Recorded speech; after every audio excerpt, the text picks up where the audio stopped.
हम भी उठ जाते हैं मॉर्निंग में जब सभी अपने मीठे ख्वाबों में सपनों में सोए रहते हैं। सेविंग भी कर लेते हैं ठंडे पानी से, बिना गाल का परवाह किए हुए रगड़ते रहते हैं जिलेट से। माँ आजकल हम वहां रहते हैं जहां कोई नहीं रहता, कभी -20 डिग्री में तो कभी जंगल में, कभी चाइना के आसपास तो कभी पाकिस्तान के आसपास।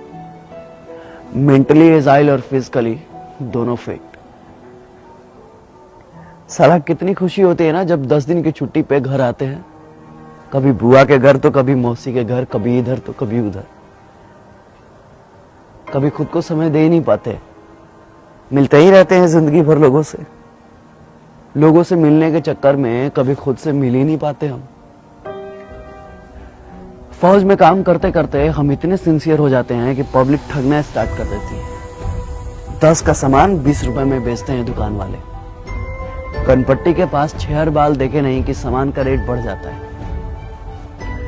क्योंकि वे जानते हैं कि ये फौजी लोग हैं, बार्गेनिंग करना नहीं जानते। और सच कहें तो हमने कभी मोल भाव करना सीखा ही नहीं, बस हर सिचुएशन में एडजस्ट कर लेते हैं। जो दोस्त हमें दोस्त समझते थे, आजकल वो हमें कैंटीन समझने लगे हैं। लेकर कार्ड और दारू से ज्यादा हमें किसी ने समझा ही नहीं। एक तो कभी किसी का फोन नहीं आता है, और फोन आता भी है तो सिर्फ ग्रोसरी आइटम के लिए। किसी को फेयर लवली चाहिए तो किसी को हॉर्लिक्स, तो किसी को अमेरिकन टूरिस्ट का बैग और किसी को स्पोर्ट शूज। पहले पूछते थे कब आ रहे हो, होली में आ रहे हो? अच्छा होली में आ रहे हो तो एक मेरे लिए आरएस लेते आना। वैसे भी बिहार में दारू बंद है और कैंटीन के दारू में बहुत नशा है, 4 दिन तक सोते ही रहते हैं। अभी घर पे 4 दिन ठीक से पहुंचे हुए होता नहीं है कि जनता सवाल पूछना शुरू कर देती है। कब जाना है? कब की ट्रेन है भाई? कब जा रहे हो? इतना सवाल तो साला खुद से हमने कभी पूछा ही नहीं जितना बगल वाले पूछते हैं। एक तो कम उम्र में ही आ जाते हैं डिफेंस लाइन में और कट जाते हैं सोशल लाइफ से। कभी किसी के शादी में नहीं जा पाते, कभी किसी के फंक्शन में नहीं जा पाते। शिकायतें सबको रहती हैं कि हम नहीं आते हैं, पर क्या करें, अपनी जिंदगी को बस एडजस्ट कर लेते हैं। अपने पर्सनल लाइफ को सोशल लाइफ से कनेक्ट ही नहीं कर पाते, क्योंकि फौजियों का कोई सोशल लाइफ ही नहीं होता। अरे कंफर्म टिकट की तो दूर की बात है, साला 3 महीने पहले छुट्टी तो कंफर्म है। और हाँ, यह सब हम कुछ बोल भी नहीं सकते, क्योंकि फौजियों के लिए छुट्टी एक प्रिविलेज है, मौलिक अधिकार नहीं। जितना हमने संविधान को समझा है ना, उतना संविधान ने हमें समझा ही नहीं। हमारे अधिकारों में टर्म एंड कंडीशन अप्लाइड कर दिया गया। सेना में पॉलिटिक्स नहीं है, लेकिन आजकल सारा पॉलिटिक्स सेना पर ही होता है, क्योंकि घर घर में हॉर्लिक्स से ज्यादा पॉलिटिक्स चलता है। अब क्या फर्क पड़ता है भाई साहब को कि बगल में 4 घंटे से कौन खड़ा है?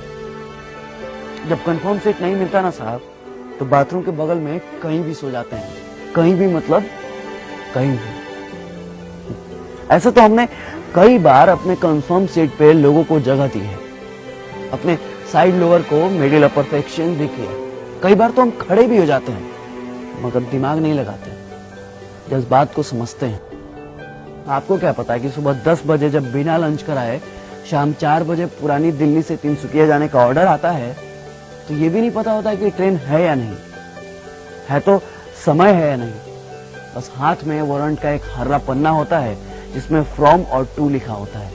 ये नहीं लिखा होता है कि किस ट्रेन से जाना है और ये रहा आपका कंफर्म सीट नंबर। बस चल देते हैं जय हिंद बोल के। हम आपसे आपका सीट नहीं मांगते, थोड़ी सी कोऑपरेशन मांगते हैं, थोड़ी सी उम्मीद मांगते हैं, बस थोड़ी सी दिल में जगह मांगते हैं, फौजी समझकर। क्योंकि फौजियों के लिए तो सारा मुल्क अपना है। ये थोड़ी सी सिंपैथी ना किसी एलोपैथी से ज्यादा काम करती है साहब। इसलिए अपनों से गुजारिश है कि अपनों के लिए अब कभी भी ट्रेन के या बाथरूम के कहीं भी कोई फौजी भाई मिले ना, बस दिल के कहीं कोने में थोड़ी सी जगह दीजिएगा। जय हिंद, जय Bharat. If I die in a war zone, box me up and send me home. put my medals on my chest. Tell my mom I did my best. Tell my dad not to go. He won't get tension from me now. Tell my bro to study perfectly. Key of my bike will be his permanently. Tell my sister not to be upset. Her bro will take a long sleep after sunset. Tell my nation not to cry because I'm a soldier.